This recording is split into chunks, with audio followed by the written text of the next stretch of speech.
All right, welcome everyone. We're Semblance of Sanity. I'm Caleb. I'm Jacob. And we're here for Bunny Girl Senpai, Season 1, Episode 9. Futaba's Futaba. arc has been resolved. And Yes. now we're on to this blonde girl. Yes. Interesting. She looks to be like a member of an idol group Yes. of some kind. Something of the like. But I guess Makinohara Shoko just Bye. move on. Yeah. All right. Okay. Uh-huh. You know, whatever. All right. right. That's cool. We were kind of surprised by her introduction anyway. Yeah, exactly. But maybe she's so important she has to be saved for later.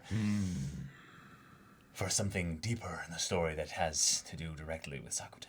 Possibly. Or maybe this is more along the lines of Sakuta avoiding his problems. There's all some deep context and subtle hintings of greater meanings to everything. Exactly. He's avoiding looking at the mirror and seeing the scars evident across him. Yes. And how they got there in the first place. So, y'all, without further ado, let's get into this. All right, everyone, now be sure to go check out the reaction portion of the video in the description below, then come back here for the discussion.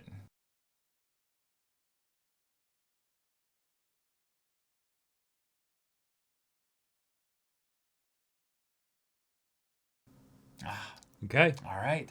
Well. We got ourselves the new character for this arc, and Nodoka. it's Sakurajima Mai's half-sister from a Right. different mother, same father. Yep. She wanted to be Mai, which, very understandable.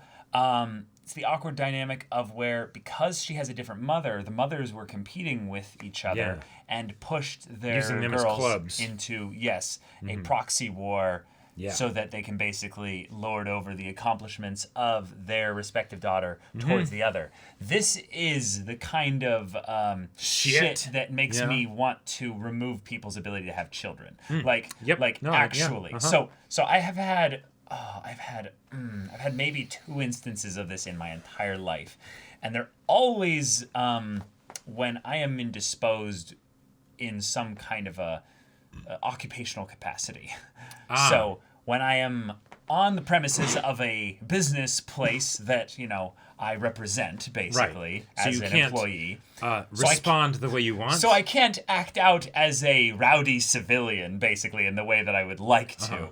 But I have seen, and this is unfortunate because I know it happens with fathers, but in some ways with fathers, I feel like it's a bit more extreme. So it's a little bit easier to be like, whoa. But with the mothers, it's sometimes it's a little faster bit... to address, whereas... Exactly. Whereas the mothers, it seems like it's more subtle. Sure. And both times they were with mothers that were basically being shitty to their kids. And I mean, not just like, yelling Not like at they them. had a bad day and they're on a short temper or something. Yeah. Because you can tell when a parent is dealing with a child that is very difficult in a They're just public worn setting. thin.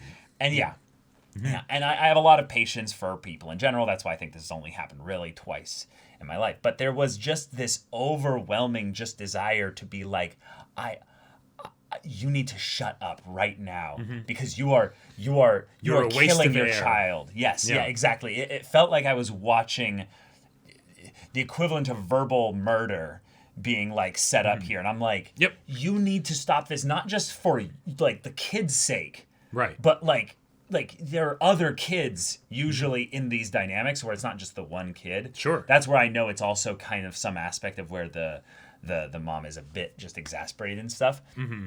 But this is the kind of stuff right here that I just am thankful that it wasn't this. Because this is the kind of thing where they're in a prison. Like, Nodoka is completely imprisoned in that house with her parents until she comes of age to where she's legally disconnected from them. Right. Moves out, whatever. Moves out and all that. Yeah. And the... we hear about the whole idea of the proxy war, and it's like, well, shit, that's awful, right? Yeah. Just on top of, in general, the whole idea of divorce and custody of kids and things like that, and that Yeah, it's super getting painful. crazy, right? Yeah. Which was my situation, granted not Nodoka's, because that was after. But but when Mai's like, yeah, she sent me like at least 50 texts today. Oh my god. Yeah, like someone get a knife and sever that umbilical cord. Yeah. Like we remember when Mai's mother was brought into the story for a little bit. Mm-hmm. And if anything, she seemed a little bit overbearing. Yeah, right. Like she was definitely... strained relationship, but nothing nearly as bad as this. Yes, exactly. And quite frankly... That's probably because Mai's performing so well. Uh-huh. It's not really because it's just a better dynamic. Nope. It's that the mom got it easy, kind of, right? Exactly. She didn't get the full opportunity for those bad sides of her to be put on display. Revealed. And to be nurtured in a really twisted way. But yeah. So here we are. Mm-hmm. Okay. I think this episode is fair. I understand the dynamic, and I really love the potential for the drama that comes from this. It's one of those things where it felt like they were just trying to hit all the beats as fast as possible to get us to the point where we could have the internal character conflicts kind of come out. Things like Futaba saying, which totally makes sense. Of this is obvious, right? This is obvious. Yeah, I don't even really have to we don't need to go deep into this. It's pretty straightforward. Yeah, and we even got the "I hate you" conversation immediately there, and that was my favorite part of the episode. Was that they actually had this conversation happen, but then Mai responds with I hate you too." Mm-hmm. And it's just I hate the fact that our father forced us into this dynamic by introducing us to each other. Yeah, I know it's not your fault. Yeah, it's I can see everything coming from your angle there. So yeah, but you also have to understand where I'm coming from this as well. Is that I'm not going to stop living my life because, Yeah. Uh-huh. Yeah, it's a situation where both of them don't see a way to bring about a win-win. Right, and that's why it hasn't been resolved before now. Mm-hmm. That's why it needs to be something as extra as puberty syndrome, right? Where they swap bodies and they literally have to go through the other person's life. Mm-hmm. Yep.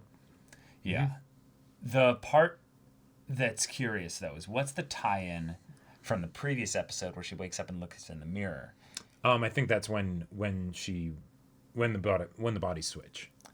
Right, but she said she came over to Mai's house. Yes. That was not at Mai's house. I don't know. Okay. Mai had a big place. It might have been, and that she has a whole other spare room specifically for her. Yes, I got it. Yeah, the. I'm easily pleased when it comes to humor. What can I say? The part of this, though, that feels a bit odd is I don't think it's going to be solved as obviously by just reconciling a relationship. Because one of the things that I feel like they're kind of building towards is the idea that Mai could theoretically end up even doing better at Nodoka's life than Nodoka does at her own life. Oh, yeah. And the reasons for that have nothing to do with regards to talent, skill, or practice or anything like that. It's with regards to the actual mindset that they're bringing into this. Sure. Yeah. Nodoka is in prison. She is basically underneath the oppressive pressure of a mother that feels as though her daughter needs 50 texts a day to be reminded to do well, and then also questioning whether or not she's just doing the things that she's supposed to do. In fact, I look at the place that Mai has and she's set up Nodoka in as being not run well, because it's kind of a way for her to spite her mother and be like, I don't need to care about any of these things. Oh, you're not asking me about those things. Yeah. Mm-hmm. So why should I take care of that? Why do I need to feed myself? Why do I need to do any of that stuff? But then there's the other really complicated kind of dynamic of this, which is that this is all Mai's stuff. This is all Mai's life. Sure. No. Now there's a decent chance that this was going on. Well, it might have. She was with her parents. They might have actually been taking care of everything for her. Sure. Yep. And this is the difference between Mai because this has been Nodoka. going for a couple weeks now. Yeah. This is the difference between Mai and Nodoka.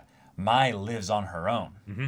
She's independent. Yep. Her own problems are her own problems, right? And that's why it's probably why when she gets put into Nodoka's situation, she's like, okay, cool. I'm gonna go to a karaoke bar. Yep. I'm gonna practice dancing and singing in there. Yep. I'm gonna start running and stuff to build up my stamina. Yeah. It's like because in a lot of ways she's competitive, right? The whole thing in the proxy war was done as a competition, and she realized that and was able to win at the competition, right? She did better than Nodoka. And so now it's here's some other challenge. Yeah. Well, And there might even be some twisted part of her of being like, yeah, I'm going to be a better Nodoka than Nodoka. You know? I'm sure that's something that she thought of at some point, but Right. whether or not she's Probably doesn't doing hold these to it things strongly there or because anything. of that, I don't think so. Yeah, no. Yeah. She's not that mean-spirited. But I mean, she can be. the relationship is complicated and, you know, yeah. Yeah. The best part, I mean, the best way this could go, I would say, is that Nodoka finds the capacity to stand on her own 2 feet, confront her mother, but also basically is able to then lean on her sister. Yeah. The difference here is that, well, in a lot of ways, what she's probably learning from Mai is that she has to be very strong in order to keep up with all this stuff that she's doing. Right, of being on her own. Yeah, there are different challenges and things like that. And that you don't get the people 50 aren't prepared texts. for. Exactly. But there are other things, you know, you've got to give yourself those 50 texts, basically. Yeah, maybe. Now, if her realization comes about in that I am not fit to be Sakurajima Mai, but Mai maybe is capable of being me, what place does that leave for her? I think the best way you can have this go is this continues, she spirals out, hits rock bottom, and has to basically find out who she is all over again. Sure. And that's not Mai. Yeah. Right, And because that's the reason why they swapped bodies. Yeah. Is that she gets everything she wanted and realizes it's not who she is. So right, exactly. it feels like a bit predictable, but I would love to be surprised on some measure along the way. I just love it because it gets into like family dynamics and things like that. Like, I wish it did more of that though. oh yeah, Yeah, because they have to split the 2 characters up to deal with their lives and stuff. I feel like this dynamic of the Freaky Friday, it limits that actual part of the story too much. Because they don't want to interact with each other as much. So it ends up being a lot of, what is the other person saying? And he runs around being the middleman of the 2 of them. So if the family was more of a character involved, you know, like the parents and stuff. right, which it doesn't seem to be sitting Which up they there. probably will not be at all because it's anime, so we're going to focus on the high school characters. Exactly. Yeah, like, do we even know the names of the parents, you know? Right. I would love something maybe where she turned into Mai, but she didn't, but Mai didn't turn into Nodoka.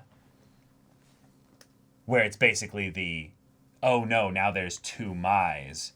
That would be pretty similar to the Futaba situation. No, I'm with you, but I think it would be. I think it would be maybe a better way to explore this. Well, and one of the things that we're getting as a result of this is that Nodoka is she's kind of being thrown in the deep end, but she's getting that taste of independence, right? Being separate from her mom so that she can know, because I'm sure she ran away because she wanted some distance, right? She wanted to actually be free of that a bit, and now she's getting it, right? But it's more complicated, you know, and it's more hard work than she originally would have thought. And because her mom has been so helicoptery and such, her muscles are atrophied, right? She is not actually ready for this level of independence because she hasn't been doing much of anything on her own up till now, right? So when the big problems come up, when the big responsibilities come into play, she doesn't know how to handle it. Right? Yeah. Oh, this is how it could work. Yeah, I think you're right. When they switch back, it'll be this thing of where they'll each have the understanding and respect for the other person that they didn't have before necessarily, but they'll also realize the struggles that person has to go through and maybe be like, hey, that thing, is that part kind of difficult for you? Do you ever need help like talking with someone about that? And they're like, yeah, maybe we can partner on that. Right. Because I learned some things that would make this part, you know, better or what have you. And be like, oh, and then it becomes a thing where they kind of champion each other a little bit and they can run alongside each other. Yeah, that could be cool. That could be really cool. One of the things, I can't remember exactly if this is what it was when I first watched it, but one of the senses that I would get from that I get from this is how cold Mai's being to her sister. Yes. You know, that like when she has her outburst, there's no facial expression change. Nothing. You know, and then she just responds of, yeah, I hate you too, all this stuff. Nothing personal, kid. You know. And then when she gets to 50 texts, it's just, oh, that's a factoid. You know. She really sends a lot of texts. Okay. You know. Yeah. So what I think it is that because of their dynamic, she doesn't like that other half of her family. no. They're just a reminder that her family broke up. And now she kind of hates her father for that. Right. So it's natural that she would want to kind of ignore that, not pay it much mind. Yeah, it's draining. And in a lot of ways, I'm guessing Nodoka doesn't reach out really, like, at all. Probably not. And thus, this is just the reality of things. If you don't foster relationships with little bits of action, it just kind of stagnates. You are not guaranteed to be friends with your siblings.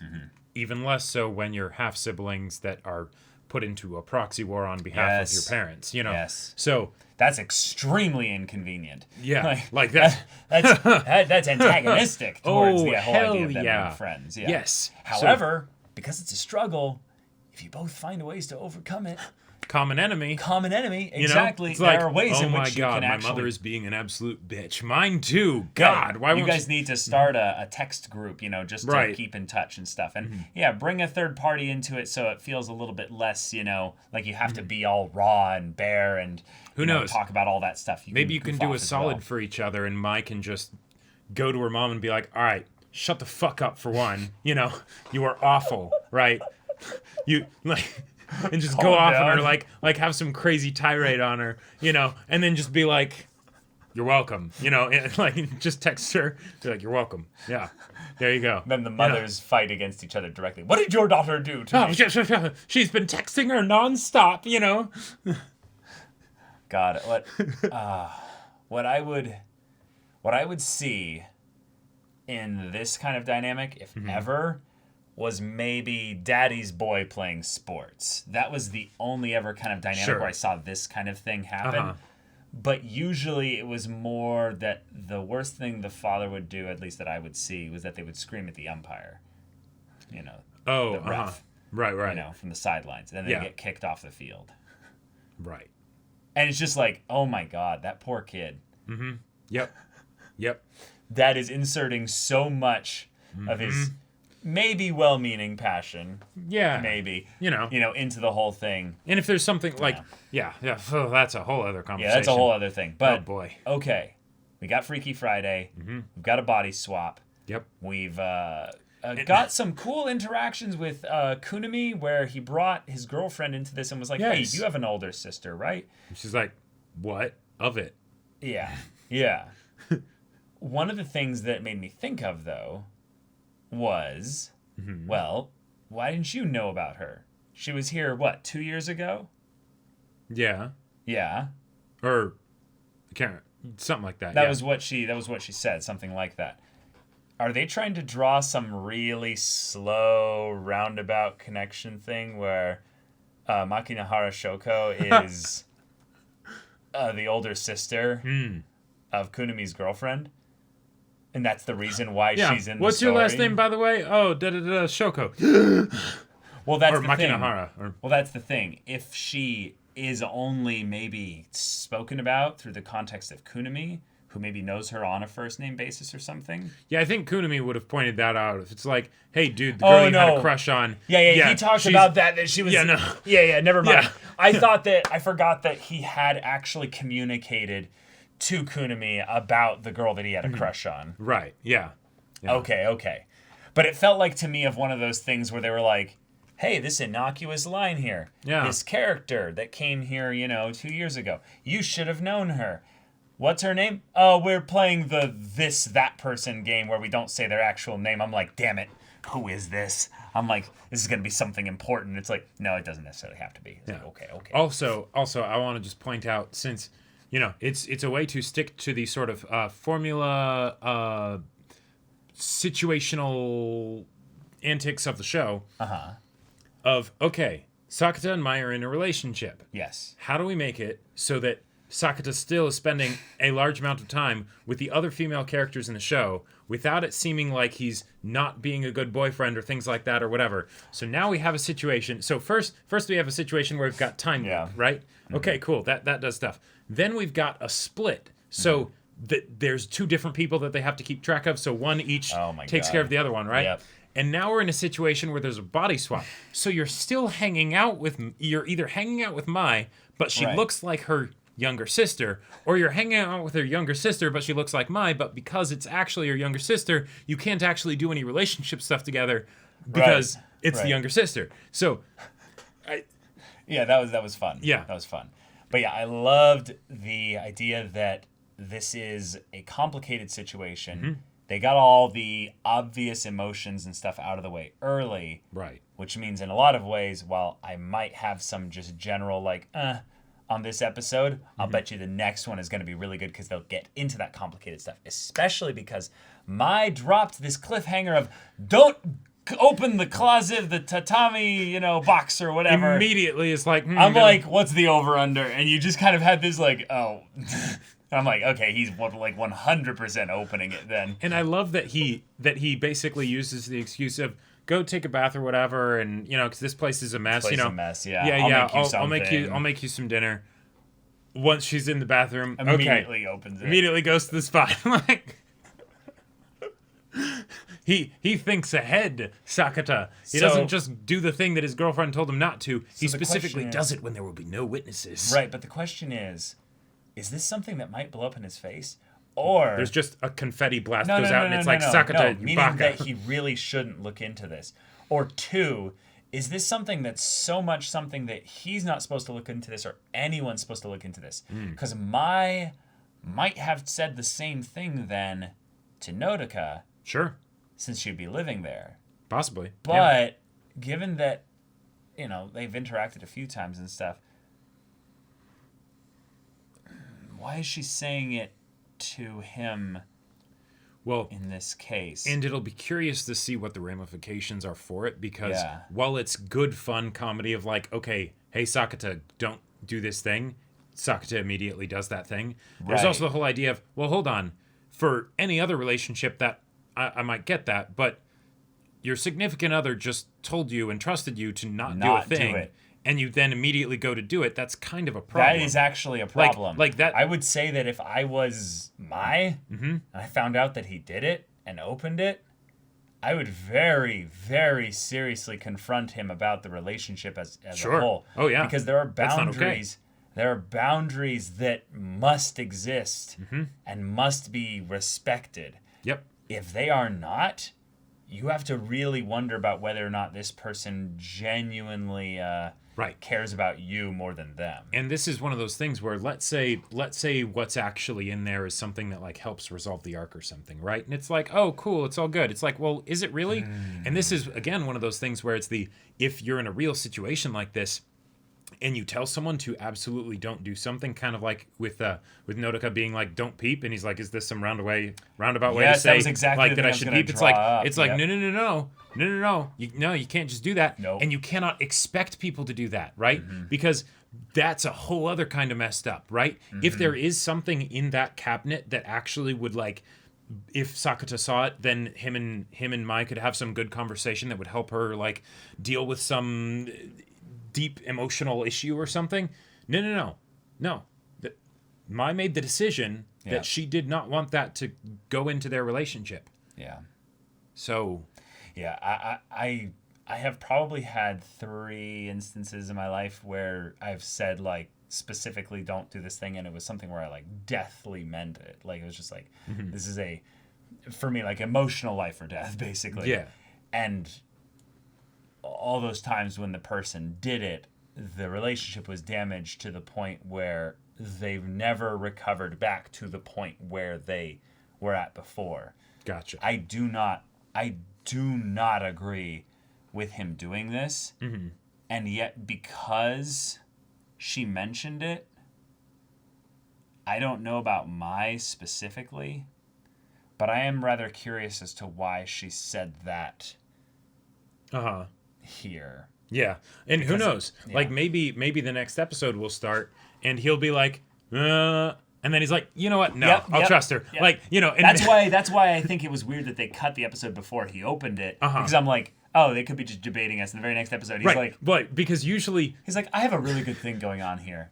Nah. Am I going to risk it? Yeah. Nah. I'll trust my girlfriend, Yeah. Like, because usually, not all the time, but a lot of the time, whenever if you're going to have something that's crazy that you want the audience to see, you let them see it because it makes it a better cliffhanger. Yeah. If you don't see it, then that means it's either either didn't happen, or if it looks like you saw it but you don't see the actual aftermath of it, then it might be something that is then going to be backpedaled off of, right? So it's like, what's going to happen here? But this is why cliffhangers should always be followed up on, because they are a form of setting up expectations. Yeah.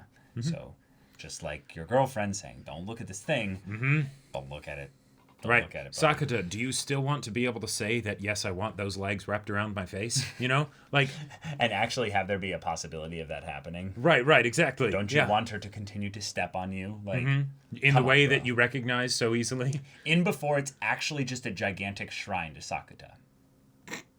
Like, it's just Sakata appreciation. And then she breaks up with him because he broke her trust. Yeah. That would suck.